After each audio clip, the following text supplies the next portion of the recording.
What's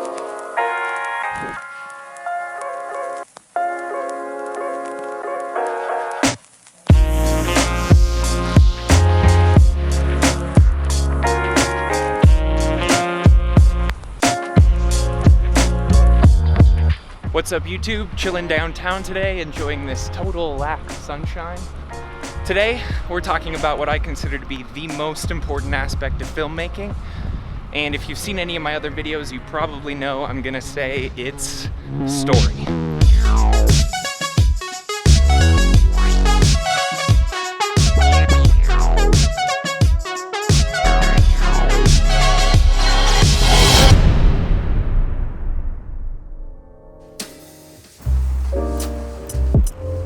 So, I just got back from a trip to New York City, and wow, what an amazing place. I don't think there's a more iconic or photogenic location in the whole country. Definitely makes downtown Denver seem a little underwhelming, but that's kind of the charm. On my trip, I was filming constantly, because that's what I've always done on my trips. But on this trip, I got thinking about all the travel videos I've made over the years. The things I've encountered on my trips have always inspired me to shoot, and I'd always somewhat be thinking about my shots and how they'd go together, what I was actually gonna do with the footage after my trips. But for the most part, I would just be haphazardly trying to capture everything around me to soak it in. And in my mind, there was a serious division between narrative film with a story and the kind of stuff I was shooting on my trips. I figured my style of travel filmmaking was just about capturing the images and then figuring out what to do with them later. But then I'd get home and I'd get to editing, and I'd find some way to cut all my clips together. And when it was done, I thought it looked good, I was proud of it, but then I'd upload it or show people, and they never seemed to have the reaction I was expecting. And it took me way too long to realize that this was because my travel videos were lacking the most important part, the story. They felt like they had a story to me because I was there. I experienced all those things I filmed. But for the people watching these videos, it was just a clip sequence. Some random B-roll of some random people in some random place. Even if they wanted to feel something watching my travel videos, they couldn't because I hadn't given them any way to connect with it. And after several of these less than exciting reactions to my travel videos, I finally learned an important lesson. Just filming things doesn't make you a filmmaker.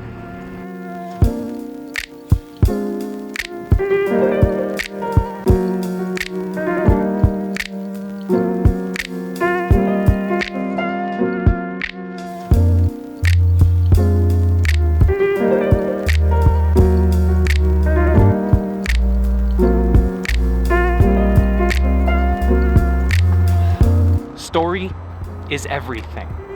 It's the skeleton of your film, without which the rest just falls to the ground in a disgusting mass of skin and organs. And yeah, that's a really gross metaphor, but that's what films without stories are like. And so many seem to forget this.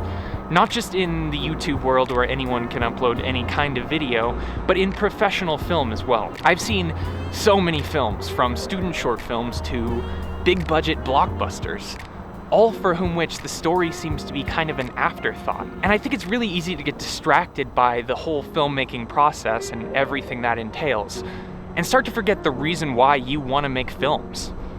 You can't just make films because you love filmmaking. If you want people to care, if you want people to feel things when seeing your moving images, it's absolutely essential that you have a story. Something that you care deeply about, that you're passionate about, and you need to show the world. Because that's what making films is all about.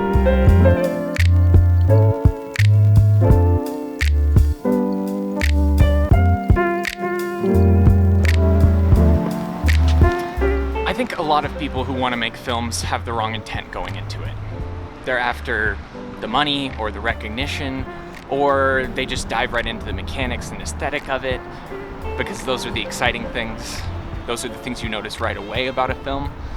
But in doing so, they neglect the reason for all of those things. Everything from color grading to pacing of an edit to composition to score should be informed by the story. And the more specifically all of those things are connected back to the main point you're trying to make, the better your film will be. Basically, because it looks cool should never ever be a reason to include something in your film. And if a piece of your film isn't resonating or coming across as it should, sure, it's possible it's due to mechanical error or any number of the thousands of things that can go wrong during a shoot.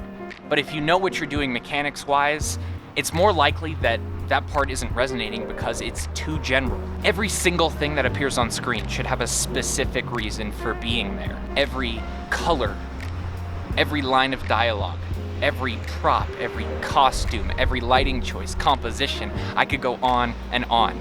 Everything should be extremely specific, designed to complement or reveal the main point you're trying to make or what you want your audience to feel.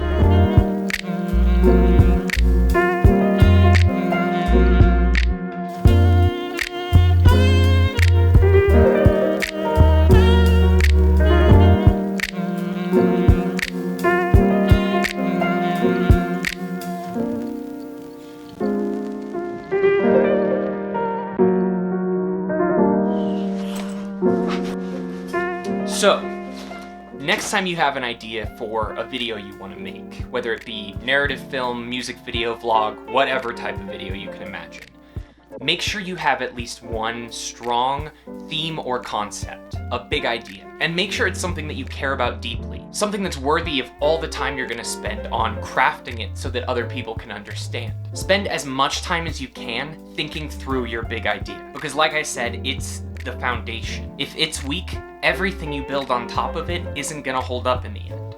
So going back to my trip to New York, if I wanted to make a film on this trip, to actually tell a story, I'd probably have to approach it from a documentary or vlog kind of angle. I'd have a general idea of what the trip would be like, with some specific ideas of what aspect I could focus on for a story. But really, I would just be filming and waiting for some story to emerge.